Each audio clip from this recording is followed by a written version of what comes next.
ગૃહ રાજ્યપ્રધાન હર્ષ સંઘવી પહોંચ્યા એફએસએલ ખાતે મૃતકોના ડીએનએ પરીક્ષણ પ્રક્રિયા અંગે રિવ્યૂ કરવામાં આવશે। બેઠકમાં ગૃહ વિભાગના સચિવ, આઈબીના આઈજીપી, એફએસએલના ડાયરેક્ટર હાજર છે। થોડી જ વારમાં હર્ષ સંઘવી પ્લેન ક્રેશ સાઇટની પણ મુલાકાત લેવાના છે। Ahmedabad police commissioner civil hospital ખાતે પહોંચ્યા। તો ગૃહ રાજ્યપ્રધાન હર્ષ સંઘવી એફએસએલ ખાતે પહોંચ્યા। મૃતકોના ડીએનએ પરીક્ષણ પ્રક્રિયા અંગે રિવ્યૂ કરવામાં આવશે। બેઠકમાં ગૃહ વિભાગના સચિવ, આઈબીના આઈજીપી અને એફએસએલના ડાયરેક્ટર પણ હાજર।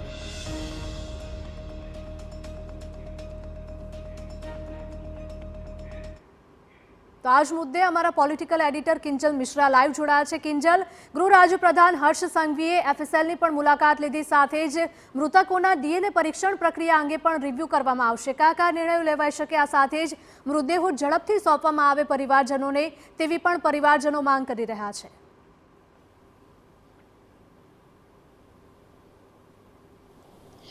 હિરલ, देखो જે પ્રકારની ઘટના બની છે, ઘટનાને કોઈ રોકી શકતું નથી, પરંતુ સ્વાભાવિક છે કે જે પરિવારો છે, પરિવારને મૃતદેહ ઝડપથી મળે તે માટેની જે પ્રક્રિયા છે તે ઝડપથી કરવાનો પ્રયાસ છે તે તંત્ર દ્વારા થઈ રહ્યો છે। કેન્દ્રીય ગૃહપ્રધાન અમિત શાહ પણ જ્યારે ગુજરાતમાં હતા ત્યારે તેમણે પણ કહ્યું હતું કે જે વહીવટી તંત્ર છે તે સુચારુ રૂપે ચાલે અને ઝડપથી જે પણ પરિવારે પોતાના સ્વજનો ગુમાવ્યા છે તેમને જે મૃતદેહ મળે તે માટેનો જે પ્રયાસ છે તે સરકાર દ્વારા, વહીવટી તંત્ર દ્વારા કરવામાં આવશે।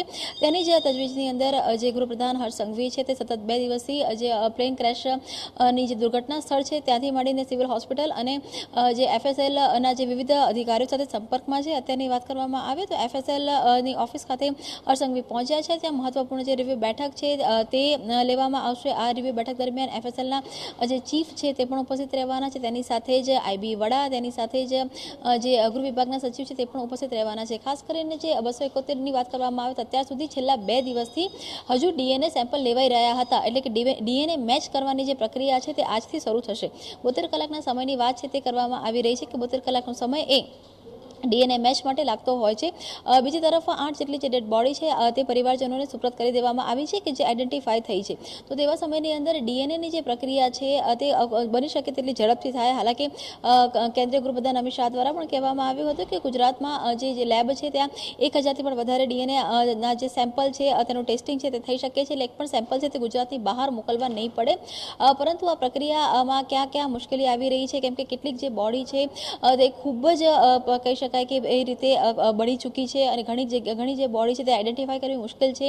કેટલાક જે પરિવારજનો છે તે વિદેશમાં રહી રહ્યા છે, તે આવી રહ્યા છે। તો આ જ તમામને લઈને ડીએનએ પરીક્ષણ છે તે કેટલું ઝડપથી થઈ શકે અને તેની માટેની જે મહત્વપૂર્ણ બેઠક છે તે હાલમાં ગૃહપ્રધાન હર્ષ સંઘવી છે તે લઈ રહ્યા છે। આ બેઠકમાં સીધા તે જે ક્રેશ સાઇટ છે કે જ્યાં અકસ્માત થયો હતો તે ત્યાં જવાના છે, કેમ કે ત્યાં પણ અત્યાર સુધીમાં વિવિધ એજન્સીઓ, તપાસ એજન્સીઓ છે, રાજ્ય સરકારની, કેન્દ્ર સરકારની તે ઇન્વેસ્ટિગેશન કરી રહી છે અને જે અત્યારે જ માહિતી મળી છે તે પ્રમાણે એક વધુ જે મૃતદેહ છે તે પણ મળી આવ્યો છે અને તે એક જે એર હોસ્ટેસનો હોઈ શકે તેવું પણ માનવામાં આવી રહ્યું છે અને ત્યારબાદ તે સિવિલની મુલાકાત પણ લેવાના છે। સિવિલમાં કેટલાક જે પરિવારજનો છે તે નારાજ જોવા મળી રહ્યા છે, કેમ કે તેમના સ્વજનની જે કહી શકાય કે હજુ સુધી કોઈ પણ અતોપતો નથી। તો આજે તમામ જે સાઇટ્સ પર છે ત્યાં આજે ગૃહપ્રધાન મુલાકાત લેશે અને એક રિવ્યુ બેઠક કરશે અને બને તેટલા ઝડપથી પરિવારને પોતાના મૃતદેહ, જે પણ સ્વજનો છે તેના મૃતદેહ મળી શકે અને જે પણ દર્દીઓ સારવાર હેઠળ છે તેમની સારવાર યોગ્ય થાય તે માટેનો જે બેઠકોનો દોર છે તે સરકારમાં ચાલી રહ્યો છે।